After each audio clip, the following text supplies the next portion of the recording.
And in 2012, one of my partners called me and asked me if I knew what Bitcoin was. And I hadn't heard of it. So I Googled it. And at the time, we had already had the great financial crises, and we were in the European financial crises. Central banks had moved into very aggressive monetary easing, like quantitative easing. QE2 was just happening. And I read about Bitcoin and thought, this is a really interesting technology. And there are groups that really support it. You know, people that were sick of the government, that said, enough, I don't trust the government anymore. People that wanted to live off the grid, cypherpunks, libertarians. And so I thought, well, it's getting a constituency. And at that point, the Chinese had started buying it. And having lived in Asia, I know just how much the Chinese love to gamble. And so I bought it originally as a purely speculative bet. It was trading around $96. A lot of it. Okay. And as it started going up, I made the mistake maybe of talking about it publicly. And next thing you know, I was on the cover of the Financial Times predicting Bitcoin would go to 1,000. And ever since then, it become kind of the guy, the news, you know, the newscast called to ask me about Bitcoin. And so because of it, I had to learn a lot more, because you don't want to be on TV or and look stupid.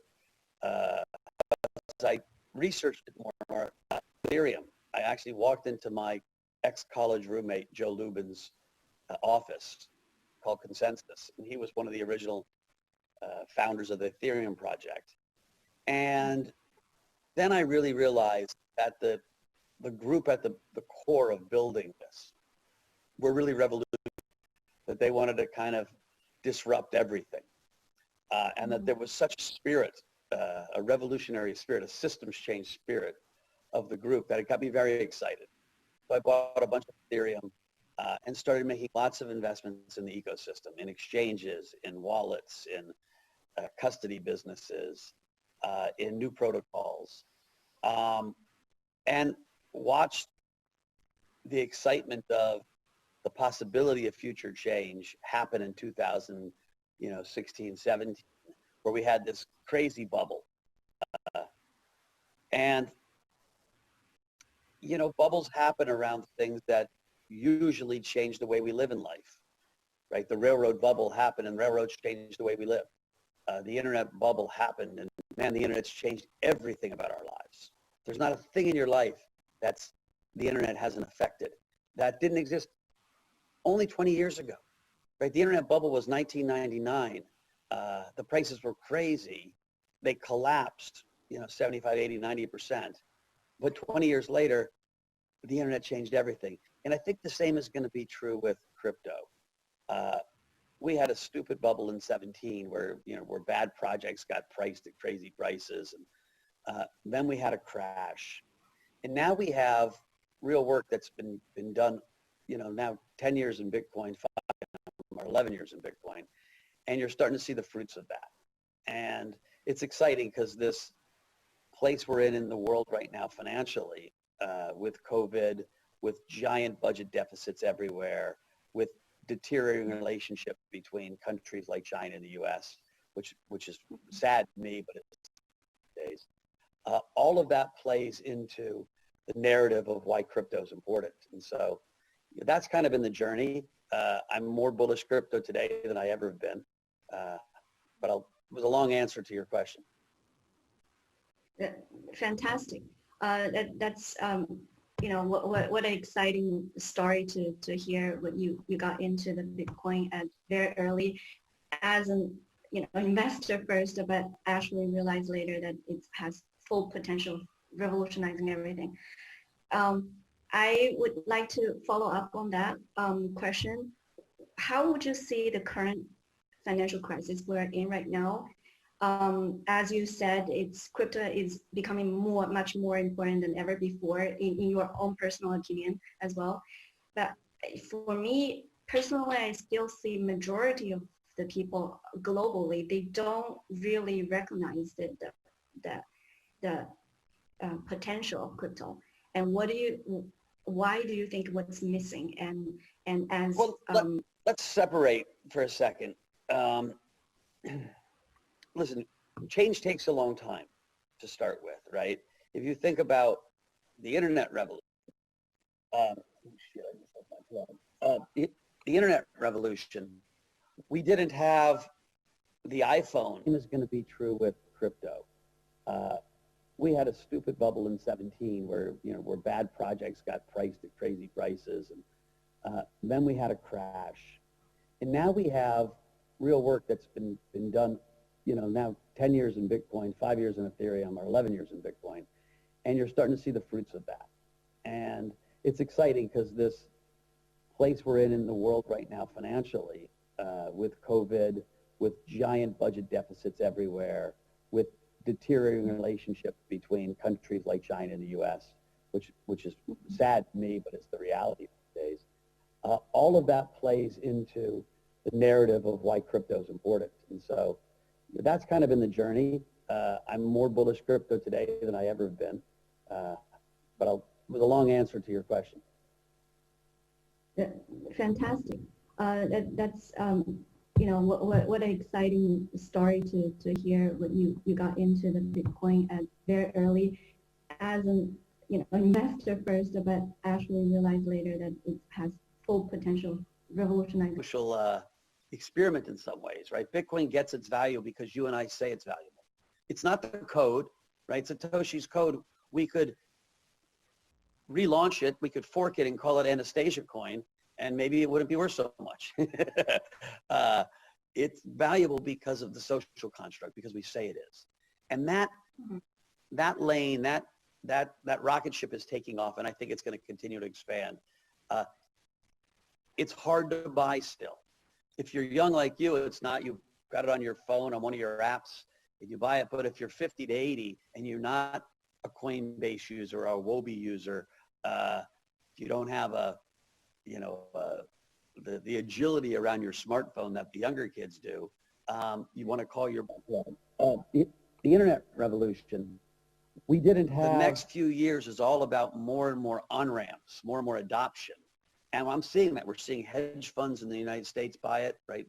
Paul Tudor Jones, one of the most famous hedge fund managers, recently bought it and put out and he not only bought it, but he bought it in his fund. And our business, we're seeing lots of new customers. And so I'm very optimistic that Bitcoin, the future is now. The rest of crypto, the Ethereum project is growing fast, but it's not really going to be ready for scalability for 2 to 3, 4 more years. Just like it took 5, 6, 7 years in the internet to get real products that you use, this is a 10-year journey where everything becomes put on a blockchain, right? Decentralized finance, DeFi, right now it's a fascinating little sandbox of experimentation. But I would bet in 5 or 10 years, the whole financial system might be built on DeFi rails, right? It's fascinating that we now have a decentralized spot interest rate market with Compound.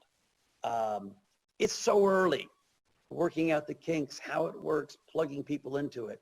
And so I look at everything outside of Bitcoin as a venture bet, as almost like venture capital. We've got to be willing to lose it. And if it works, it's going to be very, very big returns. And so I separate the world in kind of 2 boxes. Listen, okay, so the macroeconomic environment we're in right now is like nothing any of us have ever seen, right? Last month, the United States printed more dollars than they did in the first 200 years of its existence in a month. And so we have this money supply accelerating at a rate we've never seen. And it might be appropriate given COVID, but it's putting us in an environment where we just don't know. Like the future becomes more uncertain. And so why the price of Bitcoin is going up is the possibility and the probability of us having much higher inflation than we ever thought we would is getting higher. That doesn't mean we will have it. It doesn't mean it's the base case, but the chance of it happening is getting higher. The possibility that the US won't be the reserve currency in 5 years or 10 years was unheard of a few years ago. It's getting higher. The possibility, I mean, we could have an election where Donald Trump loses and says, I don't believe the results and I'm not going to leave. That's not the base case, but there's a possibility of it. And if you had told me that 4 years ago or 8 years ago, I would never have believed you. So the possibilities of really dramatic bad outcomes is a lot higher. We've had budget deficits that are, you know, we had a GDP number of minus 36% in the United States last year. It was the biggest drop in GDP ever. Yet we have stock markets on the all-time high because the governments are putting so much money into the system. And so when you put all that together, it's a perfect tailwind for Bitcoin and for crypto. Okay. Regarding the DeFi that you mentioned earlier, when did you start looking into investing in DeFi, or have you ever invested in any of DeFi projects? And as you mentioned that it's going to be everywhere in your recent Twitter, tweet, that in 5 to 10 years it's going to be everywhere. What about regulation? Wouldn't government also trying to tap into this space, and how would that prevent its growth? It's a great question, and that's still to be determined, right? One of the reasons we have some investments in DeFi, but we don't have nearly as many as I probably would have had if I was younger and not as established. You know, when you're older and established and you have a public company, you got to be very, very careful about regulation. I used to have a little sign, you know, like, we've already made it. We can't afford to go to jail. When you're younger and you have less to risk, you're willing to take more risks, both market risks and regulatory risks. You know, the DeFi platform and how it fits in a regulatory environment is still to be determined. What's fascinating to me is how fast it's growing. You know, it went from $300 million at the beginning of the year to, I don't know, $1.5 billion already. That's still tiny in financial services place, but it's the pace that it's growing at, and how many smart people are spending their time working on these projects. And so whenever I see huge amounts of brain power putting their heads together in small market cap, I want to invest. It was my original thesis for Bitcoin. I was like, the market cap of Bitcoin was so small relative to how many smart people were working on it. I was like, that makes no sense. And I kind of feel the same with DeFi now. You know, when I look at people in the crypto space, and if I lined up 1,000 people in the crypto space, the 1,000 smartest engineers and entrepreneurs and coders, the lion's share of those are working on things in and around the Ethereum project that are built on top of it. They're not working on Bitcoin or Bitcoin Cash right? They're working on, now, it doesn't mean Ethereum will be the only protocol. There's lots of other brilliant people working on other protocols. It's just that's where the lion's share of talent is going. And plenty is going into DeFi right now. And so, listen, it's hard to invest in because by the time it becomes public, often the coins have zipped up. And so you want to be a venture investor in those projects, I think, because it's too early to say, is it going to work or not, or which one is going to work. Listen, Compound probably becomes a winner. And so I don't know where you buy the token. The token went way up and way back down. If you have a long horizon, it's probably a very good investment. But I'm digging in deeper now that it's taking off. Our firm is big enough that our bets, the public market bets, are mostly in Bitcoin or maybe Ethereum and some of the other bigger tokens. And then we have venture bets and the other stuff. Okay. How would you see DeFi itself? Correct me if I'm wrong.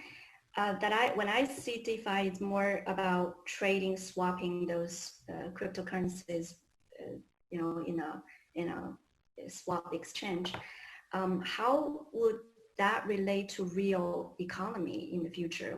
Or is there any plans for those? I mean, if you look at what Compound is, it's It's creating a decentralized interest rate market. And not just an interest rate market overnight, it might be a 1 hour interest rate market. You know, it's a perpetual interest rate market. That's a fascinating innovation in trading. That you could literally have perpetual pricing. I could see that happening in derivatives, in volatility space. Again, there's no liquidity there now. Like this is early on, but the experiments, like what I call the sandbox, is really fertile and it's working and it's growing. And so it's certainly an area that you've got to watch. You know, the Uniswap exchange, I'm getting the name right. Already the volumes are picking up on it. I remember when my friends came up with Bancor originally. It was a fascinating intellectual property, and all of a sudden it's getting new life. Now, I never really understood why I needed the Bancor token versus, you know, why we have so many different tokens as the mechanisms of stability in these things. But all of this, I think, all of this innovation and experimentation is going to come out with something that, you know, the world uses. Now, what will be interesting to the people that are building it, when it really works, the consumers won't even know they're using it, right? In a lot of ways, it'll be the back of the television set. You watch television, you just watch television, you don't know how it works. Or when you send email, you don't know how TCP IP works, right? It's just email. And so it's up to the builders of these projects to make the consumer and the business interface so simple that people don't even know they're on blockchains or decentralized systems. And so that journey for the people in the business of building it, it's all fascinating how you're reconnecting the pipes and recreating the structures to be more fair, to be more transparent, to be more efficient. In the long run, hopefully consumers don't even notice. I see. So as in blockchain and cryptocurrency, we consider them as disruptive technologies these days. And is there any other investment directions you're looking at which are similar to these disruptive technologies that we've been talking about? Yeah, so I became a big investor in psychedelic compounds, plant-based medicine, to disrupt the mental health system. So psilocybin, magic mushrooms for all your young viewers, used in the right environment, in the right set and setting, have amazing applications around depression, around addiction, around trauma.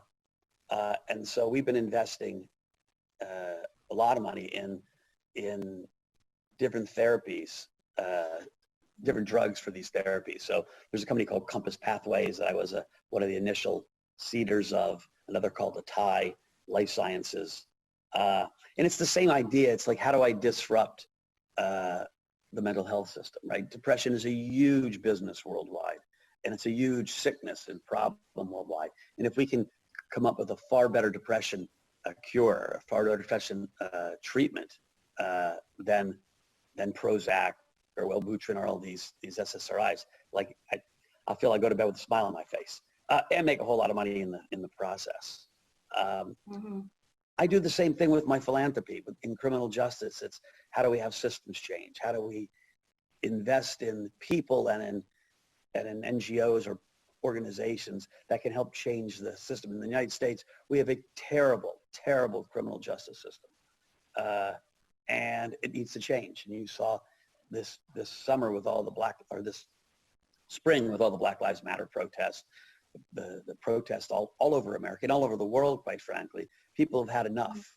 And so investing in systems change is kind of the way my brain works.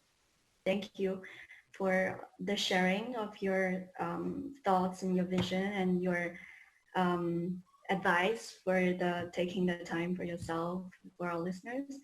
And I hope you'll join our session in the near future soon again, and hope to have a different talk when the industry is growing even further.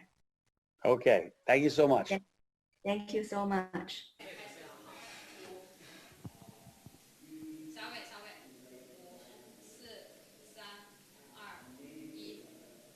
Hi, everyone. Welcome to the Great Bay Area Blockchain Weekend.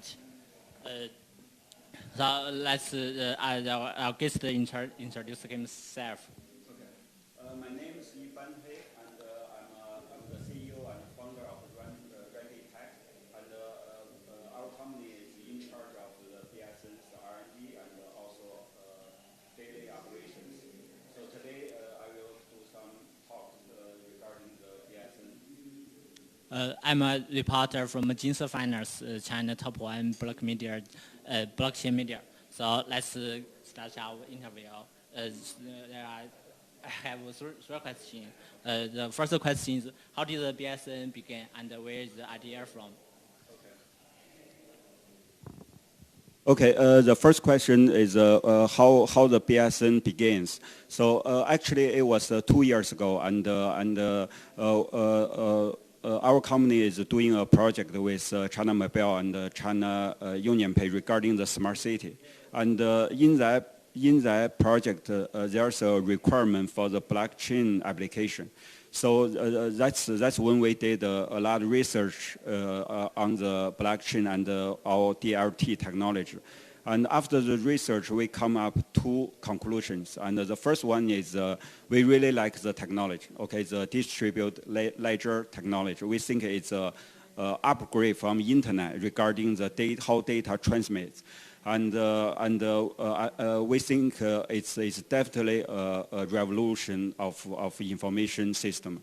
The second conclusion is, to use the technology, it was too expensive. I mean, even for the big company, not mentioning small and medium company, it's way expensive for them to even use the technology, to adopt the technology.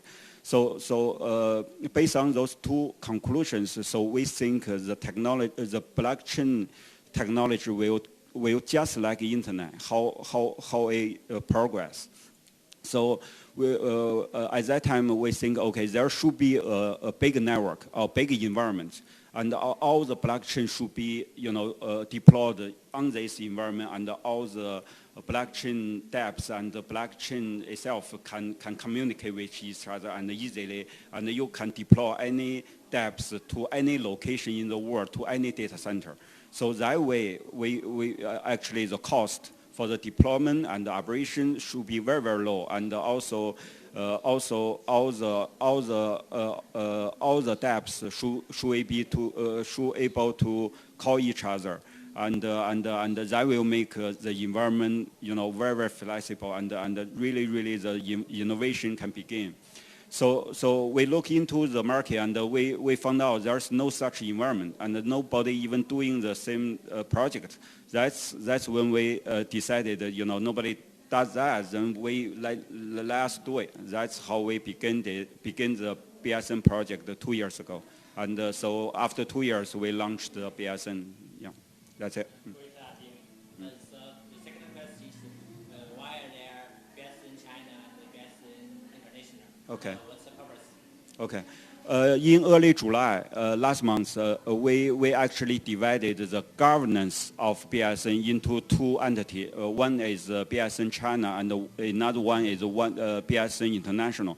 It's just like the internet. Like in China, there's a Chinese agency to regulate internet in China, and in the United States, there's also an agency to regulate internet. You cannot use the Chinese agency to regulate American companies in America regarding the usage of internet. That's the same reason, because the BSN, we position the BSN as a global network. So in each region, there will be a governing body, and to comply with local laws and regional laws, regional regulations. That's why we divided into BSN China and BSN International. We think in next 1 year or 2 years, we will also divide the BSN International to BSN American, BSN Europe, and the BSN South Asian. Okay, it's very, very likely. Yeah, thank you. In one word, regulation. The third question is, what's the BSN's launching is definitely is the internet of blockchains.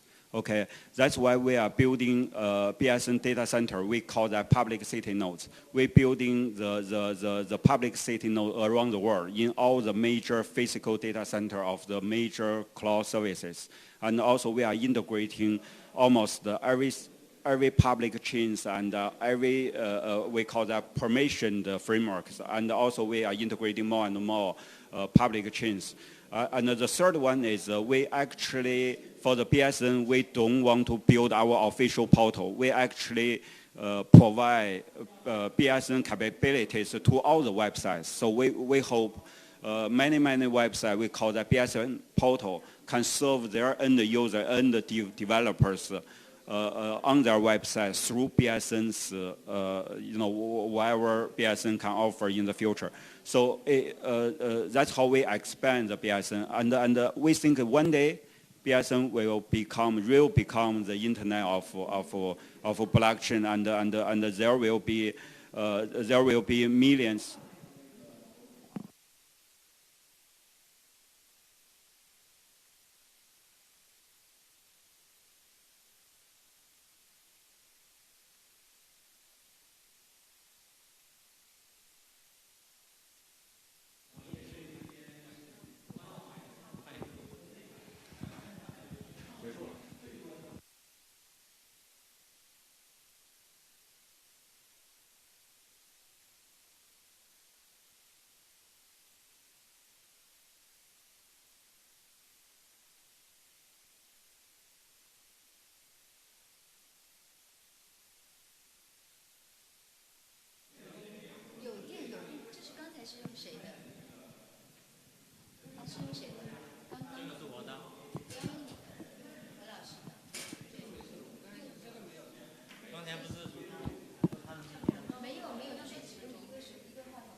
our token holders can bear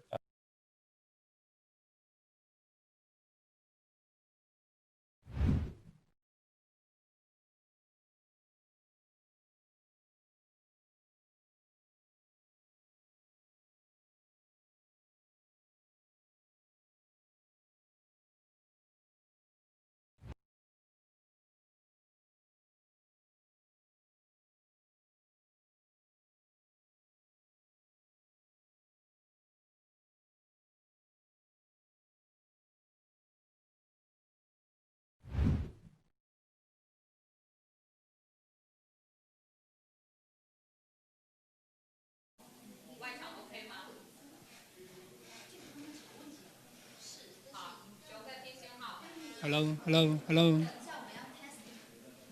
Testing.